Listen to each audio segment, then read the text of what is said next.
살게 하셨습니다. 그래서 누군가 나를 가르치면 또 내가 그 가르침을 가지고 다른 사람을 또 가르치도록 그렇게 하나님이 이 우주를 만드셨기 때문에 우리는 항상 누군가의 가르침을 받고 또 그 모습 그대로 살아가고 있는 것 같습니다. 그래서 우리가 그때 누구의 가르침을 받고 있었는가가 참 중요합니다. 예, 그래서 당신은 누구에게 배웠느냐 이렇게 묻잖아요. 당신은 누구에게 배웠느냐, 당신의 스승이 누구냐. 예, 그때 당신 앞에 누가 서 있었느냐, 그게 중요하죠. 그때 그 시절에 당신 앞에 누가 서 있었느냐. 그러니까 예수님이 직접 이 세상에 오셔서 우리를 직접 가르치시게 됩니다. 예, 중요하죠. 그래서 공생의 3년 동안 하신 사역이 뭐냐, 가르치신 사역. 그런데 가르치실 때 뭘 했냐, 제자 사역이라 그래가지고 자기의 제자들을 만들어 놓으셨다는 것입니다. 그래서 바울은 그걸 깨달은 다음에 바울의 입장에서 한번 볼게요. 고린도전서에 가서 한번 보겠습니다. 고린도전서 4장 16절 한번 가서 볼게요. 그래서 바울의 입장에서 보면 바울은 늘 자기의 삶을 그렇게 봤던 것 같아요. 고린도전서 4장 16절 읽어드리겠습니다. 그러므로 내가 너에게 권하노니 너희는 나를 본받는 자 되라. 이것이 뭐냐니까 바울은 자기가 스승이 되었다고 생각했습니다. 그래서 고린도전서 4장 15절에 그리스도 안에서 1만 스승이 있으되 아버지는 많지 아니하니 그리스도 예수 안에서 내가 복음으로써 너희를 낳았습니다. 우리가 늘 자녀를 바라볼 때, 우리들의 동생을 바라볼 때, 우리들이 어떤 교회에서 제자를 삼을 때, 제자 사역을 할 때 1만 스승이 있으되 아버지는 많지 아니하니 그리스도 예수 안에서 내가 복음으로써 너희를 낳았습니다. 저도 이렇게 어릴 때 보면 교사 선생님들이 생각이 많이 나요. 제가 그 초등학교 때 저를 가르쳤던 어떤 교사 남자 집사님이 있는데 그분도 이민을 갖고 저희도 미국 가서 살았습니다. 근데 그 지금 양장로님인데 어릴 때는 나보다 나이가 많으니까 훨씬 많으니까 하여튼 그분 보면 꿀밤밖에 생각했나요? 조금만 시끄럽게 하면 꿀밤 때 얼마나 아프게 때리는지. 하여튼 내가 나이가 들면 내가 제 꿀밤을 때리리라. 하도 꿀밤을 많이 맞아서. 근데 이제 미국을 갔더니 그분은 장로고 나는 목사잖아요. 그래서 갑자기 전세가 역전돼 가지고 내가 꿀밤은 때리지 않았지만 나한테 막 뭐라고 근데 이제 전세는 역전됐습니다만은 근데 그 어릴 때 그런 생각이 나요. 또 중학교 때 선생님 생각이 나. 근데 우리 제 아내도 이렇게 요즘도 보면은 나 초등학교 때는 어떤 선생님이 있었는데 중학교 때는 고등학교 때는 그런 얘기를 많이 합니다. 그러면서 아마 그 교회에서 자기 가르치는 선생이 평생을 생각이 나는가 봐요. 그래서 그렇게 중학교 고등학교 때 늘 말씀을 외우라고 말씀 읽으라고 늘 때려주던 늘 종아리 때려주던 그 선생님들이 생각이 난다고 그런 얘기를 하곤 합니다. 그래서 이 스승의 마인드를 뭐라 그랬냐면 고린도전서 5장 15절 읽고 있습니다. 1만 스승이 있으되 아버지는 많지 아니하니. 그래서 스승은 어떤 마인드여야 되니까 아버지 마인드여야 된다. 아버지처럼 그 제자들을 키워줘야 된다. 그렇게 바울은 말했습니다. 그래서 그리스도 예수 안에서 내가 복음으로써 너희를 낳았다. 그래서 우리들의 자손들은 복음으로써 그를 낳은 그런 마인드로서 우리들이 자녀를 키울 때도 내 자손을 키울 때도 복음으로써 내가 너를 낳았다. 그런 마인드. 또 우리가 그 제자를 키울 때도 복음으로써 내가 너를 낳았다. 그런 마인드 말입니다. 자, 고린도전서 11장 제가 한번 읽어볼게요. 고린도전서 11장 1절. 그래서 바울은 어떤 마인드냐 하니까 고전 11장 1절 같습니다. 내가 그리스도를 본받는 자 된 것 같이 너희는 나를 본받는 자가 되라. 우리 교사 되신 분들은 꼭 여기다 빨간 줄을 잘 쳐놓으시기 바랍니다. 내가 그리스도를 본받는 것처럼, 다시 말하면 내가 그리스도를 본받는 제자화가 내가 되지 않고서는 나는 너희들의 스승이 될 수 없다. 그런 뜻이죠. 그래서 좋은 제자로서 훈련받은 사람이 좋은 스승이 되겠죠. 저도 그래서 교회 생활하면서 누가 좋은 제자가 될까 이렇게 저도 늘 보고 있습니다. 그래서 목사님의 말에 누가 잘 순종하는가. 목사님의 말에 순종하지 않은 사람이 다른 사람의 말에 다른 사람의 말을 순종시킬 수 있겠어요? 그렇지 못하겠죠. 그래서 제가 이렇게 지시하는 것을 누가 잘 따라서 하고 있는가 유심히 보고 있습니다. 유심히 보고 있으면 나중에 그 사람이 훌륭한 정말 존경받는 또 선생이 되더라고요. 예. 그래서 내가 그리스도를 본받는 자 된 것처럼 너희는 나를 본받는 자 되라, 그런 말을 남깁니다. 바울의 다른 말 한번 볼까요? 예, 빌립보서 3장에 한번 가서 볼게요. 빌립보서 3장 17절에 보면은 빌립보서 3장 17절 읽어드립니다. 형제들아 너희는 함께 나를 본받으라. 그리고 너희가 우리를 본받은 것처럼 그와 같이 행하는 자들을 눈여겨 보라. 얼마나 중요한 말입니까? 스승된 자들, 제자된 자들에게 하시는 말씀인데, 형제들아, 제자들에게 하시는 말씀이에요. 너희는 함께 나를 본받. 너희는 전체가 다 나를 아니 이렇게 말할 수 있을까? 여러분의 아들 앞에서 내가 이렇게 산 건 뭐 조목조목 내가 이렇게 살았잖아. 아들아, 너 또 이 나 같은 아빠가 돼야 돼. 넌 나를 본받아야 돼. 그렇게 말할 수 있겠는가 말이에요. 또 교사된 자들은 우리 제자들에게 야, 너희가 나를 본받으라. 내가 이렇게 살았기 때문에, 내가 이렇게 성경을 많이 읽었으니까, 이렇게 기도 생활을 했으니까, 내가 이렇게 교회에 충성했으니까, 내가 이렇게 가정에서 이렇게 살았으니까 너희도 나 같은 선생이 꼭 되어줘라. 그렇게 말할 수 있겠는가 묻는 것입니다. 그래서 너희가 우리를 본받은 것처럼, 그래서 너희들이 그러니까 바울의 옆에 많은 동역자들이 있었겠죠. 우리의 신앙생활을 한 것을 너희가 본받은 것 같이 말이죠. 그와 같이 행하는 자들, 그와 같이 본받고 사는 자들을 눈여겨봐라. 저들이 진짜 예수를 본받은 것처럼 우리를 본받고 또 자기의 제자들에게 본을 보여주고 있는지. 이 본이라고 하는 거, 본 뜨는 거 있지 않습니까? 본 뜨는 거, 똑같이 본 뜨는 거. 그 본을 똑같이 떠가지고 똑같은 본을 옷을 많이 만들어내는 거 있지 않습니까? 바울이 그런 얘기를 빌립보서에 했고, 한 군데 더 보면요, 데살로니가 전서에도 한번 볼게요. 야, 바울은 참 훌륭한 스승이고 훌륭한 제자였다, 그런 생각을 종종 해요. 그래서 이 구절 찾아드립니다. 데살로니가 전서에 갈게요. 전서에 가서 전서 2장에 가서 전서 2장에 가서 1장 할게요. 데살로니가서 1장에 가서 잘못 찾았어요. 데살로니가 전서 1장 6절. 너희는 많은 혼란 가운데서 성령의 기쁨으로 말씀을 받아 우리와 주를 본받은 자가 되었으니. 난 이렇게 얘기할 때마다 참, 그러므로 너희가 마게도냐와 아가야에 있는 모든 믿는 자의 본이 되었느니라. 그렇죠?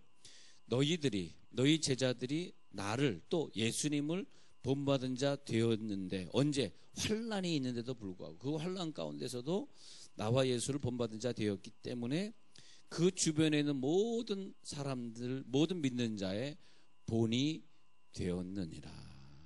자, 스승의 주일에 우리가 누가 스승이 될까? 누가 훌륭한 스승이 될까? 누가 훌륭한 스승을 만들 수 있을까? 저 제자를 키워서 누가 훌륭한 스승으로 만들 수 있을까? 나왔습니다. 답이 나왔어요. 나를 본받는 자가 되어주라. 그럼 나를 본받는 자가 되어주라.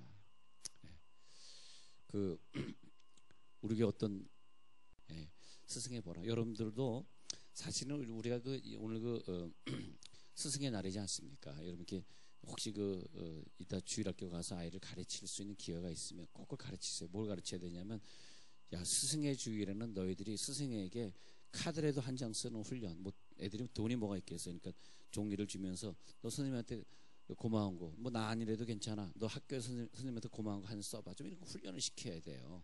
그래야지 걔네들이 그래, 내가 학교에 선생님을 무조건 내가 그냥 학교만 지식만 얻었는데 그것이 아니라 선생님에게 이런 고마운 점이 있지, 또 교회 선생님이 늘 우리들 위해 기도해 주시지, 뭐 이렇게 해서 생각하게 하고 말이에요.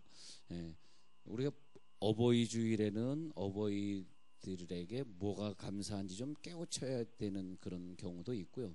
또 스승의 주일에는 또 스승을 좀 알아보고 스승을 좀 이렇게 섬기는 그런 걸 좀 훈련시킬 필요가 여러분들에게 있다고 저는 생각이 듭니다. 그래야지 그 아이들이 나중에 좋은 선생이 되겠까 하는. 그러니까 우리들의 목표는 지금 여러분들이 가르치고 있는 그 제자들이나 그 자녀들은 훌륭한 부모가 되는 게 여러분들의 목표고, 또 여러분 제자들은 여러분같이 훌륭한 스승이 되게 하는 게 여러분의 목표다. 그렇게 되겠습니다.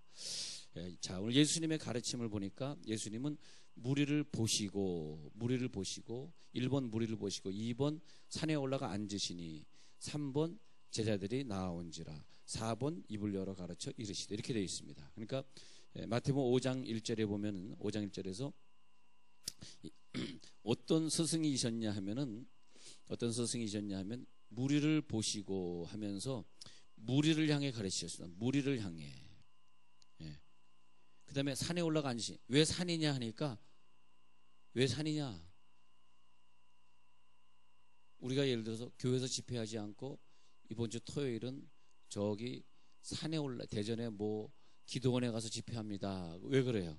그거는 꼭 은혜 받을 자만 와라 그런 뜻이에요. 바쁜 사람 오지 마라 그런 뜻이에요. 산에 올라가 앉으셨다는 건 뭐예요? 구분하겠다 그런 뜻이에요. 진짜 그 은혜 받기를 원하는 자들만 가르치셨다는 것입니다.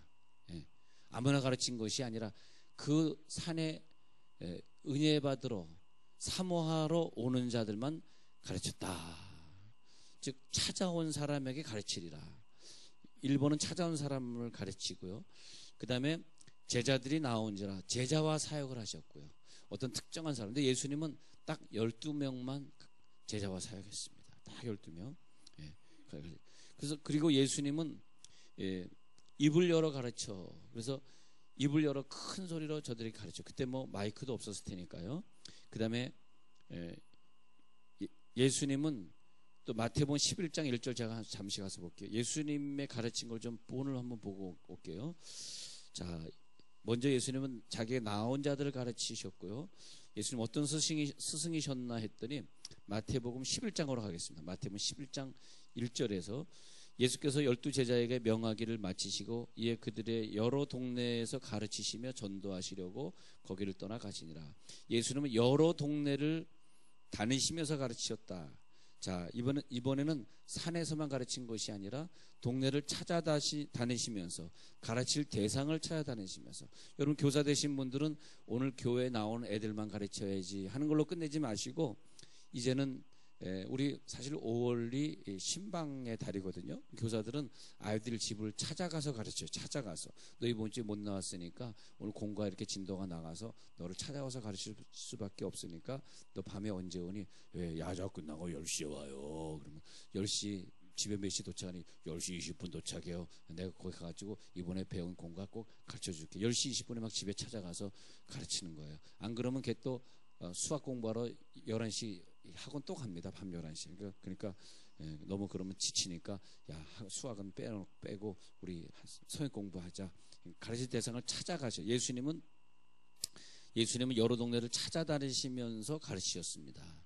그 다음에 마태복음 21장 23절에 가서 보면은 예수님은 성전에서 가르치시고 마태복음 13장 54절에 가서 보면 회당에서 가르치시고 그것이 뭐냐니까 사람들이 모여있는 곳을 찾아다니셨어요. 바울도 주로 시장에 가서 전도하고 회당에 가서 전도했어요. 사람이 모여있는 곳을 찾아다닐 수 있는 스승이셨습니다. 근데 마가복음 4장 1절에 보면요. 마가복음 4장 1절에 보면 또 예수님 어디서 가르치셨을까 한번 보면요. 마가복음에 한번 참고로 가서 보겠습니다. 마가복음 4장에 가서 보니까 어디 가셨을까? 예수께서 다시 바닷가에서 가르치시니 큰 무리가 모여들거늘 예수께서 바다에 떠있는 배에 올라 앉으시고 온 무리는 바다의 육지에 있더라. 제가 그 바닷가를 거닐어 봐. 주님은 이 땅에 오셔서 참 가난하게 사셨는데 검소하게 사셨는데 주님은 힘들게 사셨는데 우리가 제자가 되었습니다. 훌륭한 제자로서의 길을 갈 수 있을까요? 예수님은 바닷가에 이르시니 큰 무리가 모여들거늘.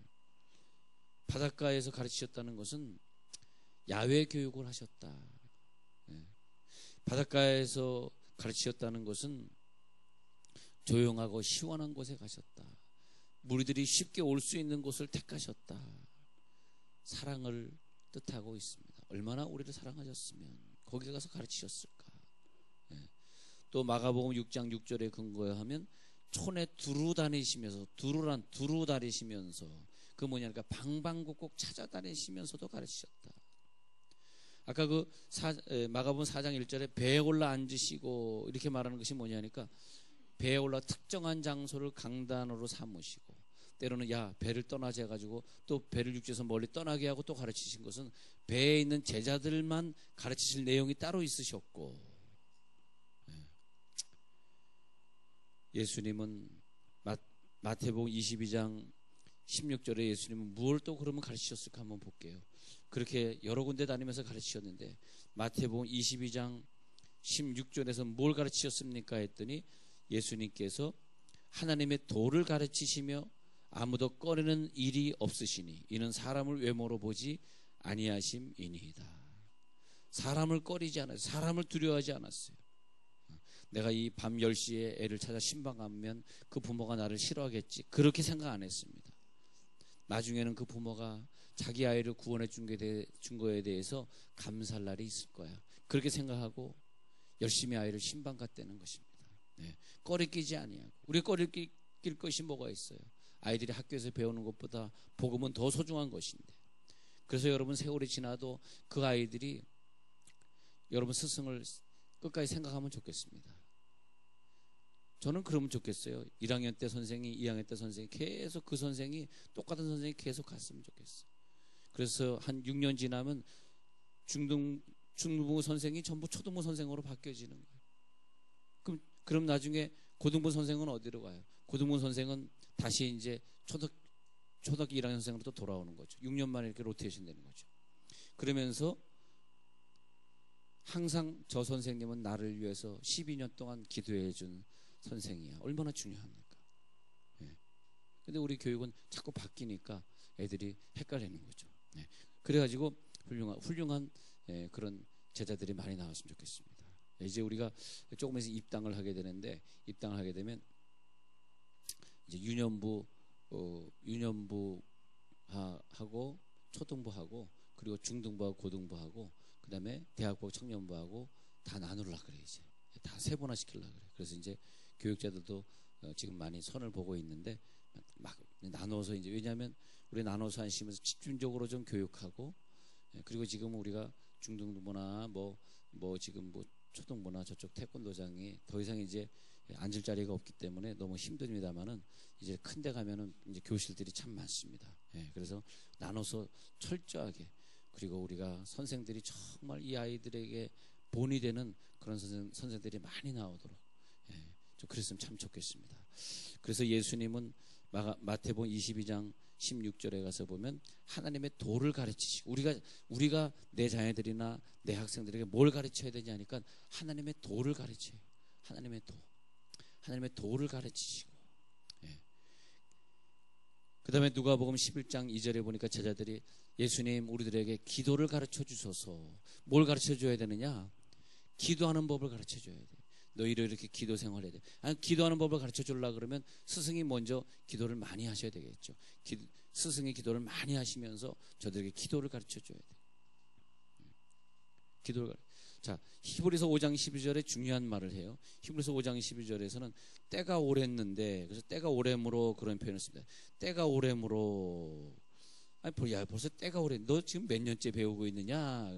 너 몇 년째 이걸 가르침 받고 있어? 때가 오래므로 너 지금 예수 믿은 지 몇 년 됐어? 너 모태신앙 아니야? 이렇게 물어봅니다. 때가 오래므로 너희가 마땅히 선생이 되었을 터인데 너희가 다시 하나님의 말씀의 초보에 대하여 누구에게서 가르침을 받아야 할 처지이니 단단한 음식은 못 먹고 젖이나 먹어야 할 자가 되었도다. 너가 몇 살인데 너가 직분이 뭔데 아직까지도 어려운 말씀을 이해하지 못하니 그러면서 때가 오래므로 저는 한 두 주 전에 여러분들에게 기도 제목을 적어내라. 이제 가정의 달에는 내가 여러분의 기도해 주겠다 해가지고 적어낸 다음에 사람 참 많이 적어내 주셨어요. 그래서 우리가 매일 2번 예배 드리잖아요. 아침 새벽에 저는 3번 아침에 새벽 기도 2번 인도하니까 새벽에 2번 인도하고 또 저녁 9시에 1000번자라고 하고 그러면서 하잖아. 그러면서 늘 그때마다 이걸 둘치면서 이렇게 기도하는데 참 마음이 기쁜 게 뭐냐 하니까 그래 내 성도를 위해 늘 기도하고 그걸 저는 작정기도로 생각해요. 작정기도. 우리 식구를 위해 작정기도 할 건 사실은 없죠. 우리 식구들이 무슨 문제 있는 사람이 없으니까. 근데 이 교인들을 보면 야 정말 목사님 암 수술 받습니다 하는 사람부터 시작해가지고 우리 아이가 뭐 40이 넘었는데 장가를 못 갔습니다 하는 사람, 얼마나 또 결혼했는데 애를 낳지 못합니다. 얼마나 기도 제목이 저들에게 굉장히 시급하겠어요. 그래서 그걸 놓고 늘 매일같이 기도하면 감사한 게 뭐냐 하니까, 그래, 스승된 자가 제자된 자를 위해 기도해야지 되는 것 아니겠는가. 그러니까 예수님 우리들에게 기도를 가르쳐 주세요. 이 말이 뭐냐면 예수님은 우리들에게 기도의 본을 보여주셨잖아요. 그 뜻이에요. 기도의 본을 보여주셨잖아요. 기도를 가르쳐 주세요. 그래서 예수님은 기도를 가르쳐 주셨습니다. 자, 하나님의 도를 가르치시고, 두 번째 기도를 가르쳐 주시고, 그들의 삶을 가르쳐 주시고, 그리고 예수님은 끝으로 죽음으로써 본을 보여주시고, 내가 널 이렇게 사랑했다, 내 목숨을 바쳐 사랑했다, 그렇게 가르쳐 주시고, 그리고 저들을 온전하게 구원해 주시고, 우리들이 좋은 선생을 만나시길 바라고, 좋은 선생에게 배우시길 바라고, 또 우리 자녀들이 좋은 선생을 만났다고 고백하게 되기를 바랍니다. 기도하겠습니다.